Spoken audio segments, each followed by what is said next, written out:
Hello viewers, welcome back to my channel. আজকে আমি আপনাদের সামনে নতুন একটা মজার রেসিপি নিয়ে হাজির হয়েছি।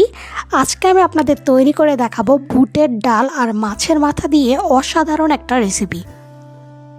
প্রথমে বুটের ডালটাকে একটা প্রেসার কুকারের ভিতর দিয়ে দিলাম। এখানে সামান্য পরিমাণ হলুদ দিয়ে আর সামান্য পরিমাণ জল দিয়ে এটা আমি সিটি দিয়ে নেব। এটা 4 থেকে 5টা সিটি দিয়ে নিতে হবে। আর এখানে আমি মাছের মাথা নিয়েছি। মাছের মাথা মাঝখান থেকে কেটে ছোট করে নিয়েছি, এর কারণে ভেজে নিতে সুবিধা হবে।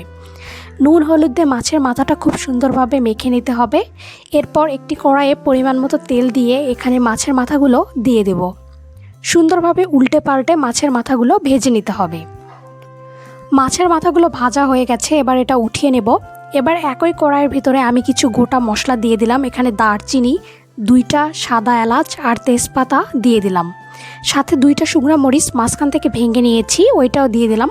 সুন্দরভাবে এগুলো কিছুক্ষণ নাড়াচাড়া করে নিতে হবে। এরপর এখানে 2টা পেঁয়াজ কুচি দিয়ে দেব। পেঁয়াজটা খুব সুন্দরভাবে ব্রাউন কালার করে ভেজে নিতে হবে। পেঁয়াজগুলো ব্রাউন কালার হয়ে গেলে এখানে অ্যাড করে দেব রসুন পেস্ট। এখানে একটা রসুন পেস্ট করে নিয়েছি। এগুলো পেঁয়াজের সাথে খুব সুন্দরভাবে ভেজে নিতে হবে। এ পর্যায়ে এখানে অ্যাড করে দেব আদা জিরা পেস্ট।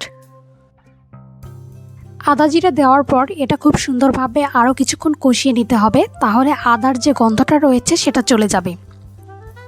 এগুলো খুব সুন্দরভাবে ফ্রাই করে নেওয়ার পর এখানে অ্যাড করে দিলাম সামান্য কিছুটা হলুদের গুঁড়ো, সামান্য কিছুটা শুকনো মরিচের গুঁড়ো।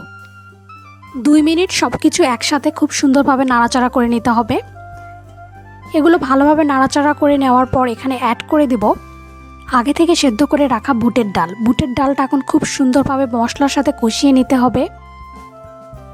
একটু সময় নিয়ে বুটের ডালটা মশলার সাথে কষিয়ে নিতে হবে। এ পর্যায়ে গ্যাসের ফ্লেমটাকে লো টু মিডিয়াম ফ্লেমে রেখে দিতে হবে।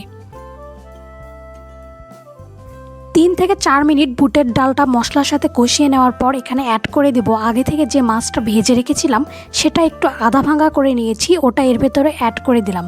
এবার ডালের সাথে মাছটা খুব সুন্দরভাবে কষিয়ে নিতে হবে আরও 2 মিনিট। এর পর্যায়ে এখানে আমি অ্যাড করে দিলাম সামান্য কিছুটা জল, যাতে করে মশলাগুলো পুড়ে না যায় এবং খুব সুন্দরভাবে কষিয়ে নেওয়া যায়।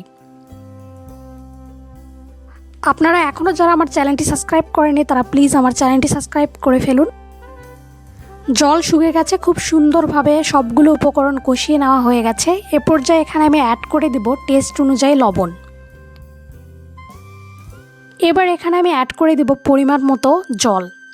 খুব বেশি পরিমাণ জল দেওয়া যাবে না, খুব বেশি পরিমাণ জল দিলে ডালটা পাতলা হবে, এজন্য পরিমাণ মতো জল এখানে অ্যাড করে দিতে হবে।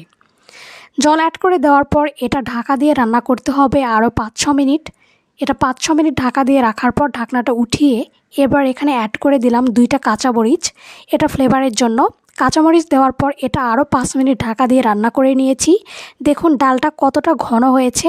অবশ্যই আমার চ্যানেলটিকে সাবস্ক্রাইব করবেন, ভিডিওটিতে একটা লাইক দিবেন। ধন্যবাদ।